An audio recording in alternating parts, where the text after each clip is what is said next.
Media మిత్రులందరికీ ఎన్నికైన వెంటనే నా విజయాన్ని ఆకాంక్షించారు.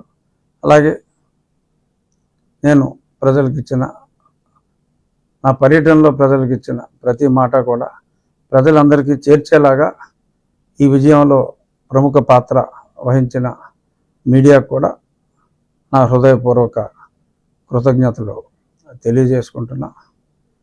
అలాగే రేపు సోమవారం నుంచి మాకు అసెంబ్లీ సమావేశాలు ఉన్నాయి. అసెంబ్లీ సమావేశాలు అయిన తరువాత నేను ఆల్మోస్ట్ అన్ని గ్రామాలు మళ్ళీ పర్యటించి ఆ గ్రామాల్లో ఉన్న ప్రజలందరికీ కూడా ప్రతి గ్రామం కొంత సమయం పడుతుంది, ఒక 10 రోజులు పట్టవచ్చు. ప్రతి గ్రామం కూడా వెళ్ళి ఆ గ్రామంలో ఉన్న తెలుగుదేశం, జనసేన, భారతీయ జనతా పార్టీ నాయకుల్ని, కార్యకర్తలనే కాకుండా నన్ను వ్యక్తిగతంగా అభిమానించి మరి నా విజయానికి దోహదపడిన ప్రజలందరికీ కూడా నేను వారందరినీ కలిసి ధన్యవాదాలు చెప్పుకునే కార్యక్రమం రేపు అసెంబ్లీ సమావేశాలు అయిన వెంటనే నేను మొదలు పెడతాను. సో మీడియా ముఖ్యంగా అందరికీ కూడా ఇది తెలియచేయాలనేది నా ఆకాంక్ష. ఇక మీరు సరే జనరల్ విషయాలు కూడా కొన్ని మాట్లాడుకుందాం. బొత్తిగా అసలేమి మాట్లాడకపోతే ఈడికేమైందిరా బాబు అనుకుంటారు. సో వైఎస్ఆర్ కాంగ్రెస్ పార్టీ వాళ్ళు దొంగ బాబాయ్ అన్నట్టుగా మరి ఇప్పుడు వాళ్ళు ఎవరిని కొట్టకుండానే ముందే మమ్మల్ని కొట్టేశారని మరి నిన్న ఢిల్లీలో విజయసాయిరెడ్డి గారు మరి చాలా గొడవలు చేశారు.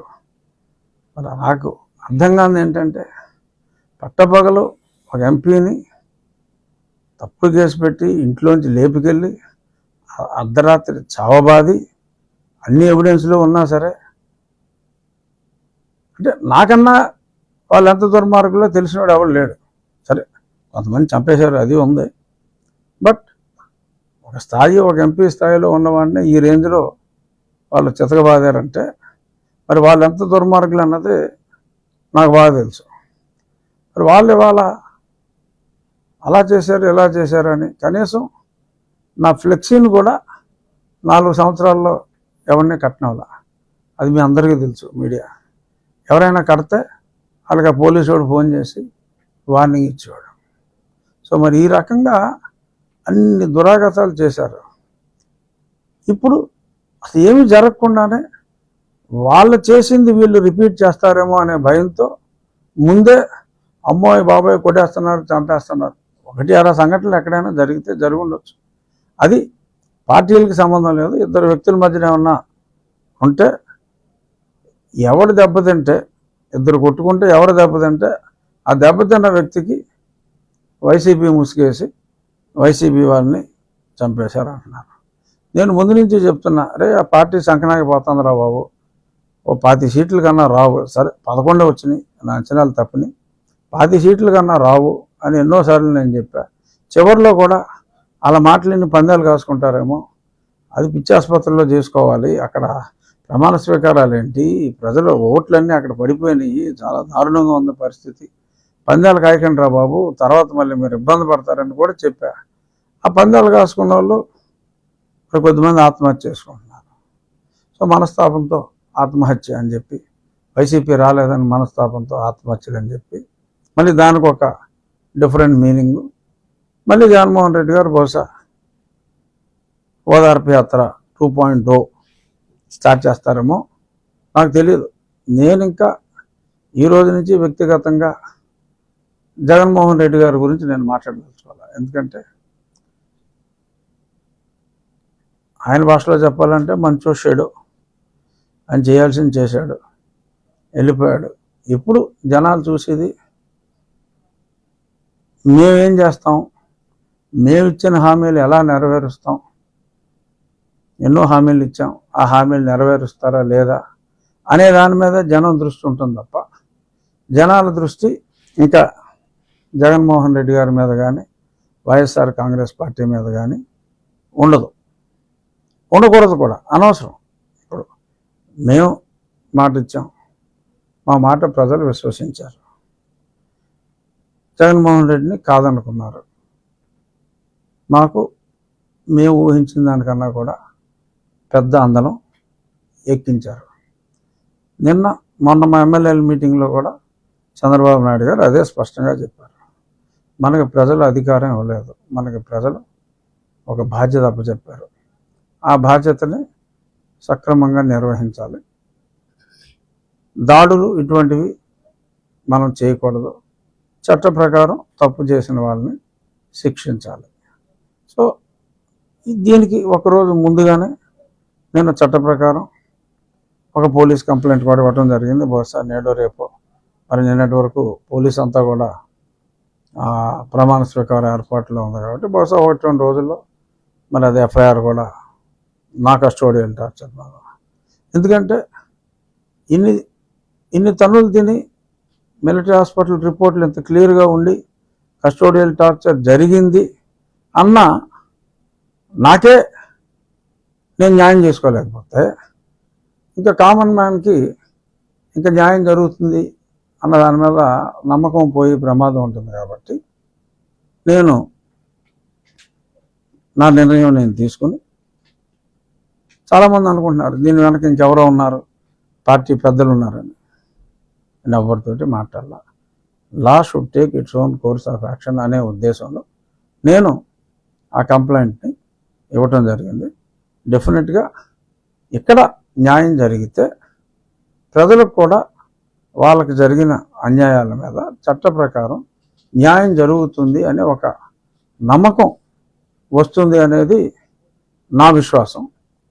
చూద్దాం మరి నా విశ్వాసం ఏమవుతుంది అనేది తెలుస్తుంది. సో ఇప్పుడు ఈ ప్రభుత్వం మీద, మా ప్రభుత్వాన్ని కూడా అనొచ్చు, నేను మంత్రివర్గంలో లేనంత మాత్రాన మా ప్రభుత్వం అంటంలో తప్పేం లేదు. మా ప్రభుత్వం మీద ఇప్పుడు ప్రజలు ఎంతో విశ్వాసం, అతి విశ్వాసం అని కూడా చెప్పచ్చు, అంత విశ్వాసం ఉంది. కాబట్టి ముఖ్యమంత్రి గారు చెప్పినట్టు అత్యంత బాధ్యతాయుతంగా ఉండాలి. డెఫినెట్గా ఉండకపోతే ఇక్కడ ఏ నాయకుడిదే కాదు గొప్ప, ప్రజలే గొప్ప అని ప్రూవ్ చేశారు. అప్పుడు అతనికి 151 ఇచ్చారు, ఇప్పుడు ఇక్కడ 164 ఇచ్చారు. ఇచ్చింది ఎవరు? ప్రజలు. అప్పుడు తెలుగుదేశానికి 40 వచ్చింది, ఇప్పుడు ఇతనికే 40 వచ్చింది. సో ఆ 20% అన్నది that will make all the difference. ఆ 20% అన్నది 57% వచ్చింది. 40 పెద్ద పార్టీలకి నార్మల్గా స్టాండర్డ్గా ఉంటారు. ఆ 20 అన్నది ఇంపార్టెంట్. వాళ్ళే టిల్ట్ చేసేది న్యూట్రల్ ఓటర్లో ఎటువంటి పార్టీ అఫిలియేషన్ లేకుండా నిజంగా ప్రజా సంక్షేమం కోసం మంచి జరుగుతుంది అనుకుంటే వేసేవాళ్ళు వాళ్ళే. సో వాళ్ళ మనసు నొచ్చుకోకుండా మా ప్రభుత్వం ముందుకెళ్తుంది. అందులో ఎటువంటి అపనమ్మకం ఎవరో పెట్టుకోవాల్సిన పని లేదు. అందరూ ఒళ్ళు దగ్గర పెట్టుకుని పనిచేయాలని చెప్పి ముఖ్యమంత్రి గారు చెప్పారు.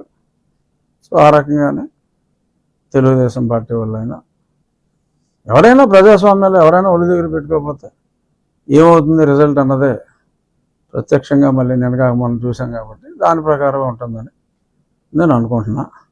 చూద్దాం. ఇంకా ఈ ప్రశ్నలు ఏమన్నా ఉంటే అన్ని సామాజిక వర్గాలకి చంద్రబాబు నాయుడు గారు సమత్వంతో చేశారు. క్షత్రియ సామాజిక వర్గానికనే ఉన్న కూటమిలో సభ్యులకి ఏ విధమైన స్థానాన్ని కానీ భర్తీ కానీ ఇవ్వలేదు. దీని మీద మీ ఒపీనియన్ ఏముంటుంది? ఇంకా ఇస్తారేమో, ఎవరని ఎందుకు అనుకోవాలి?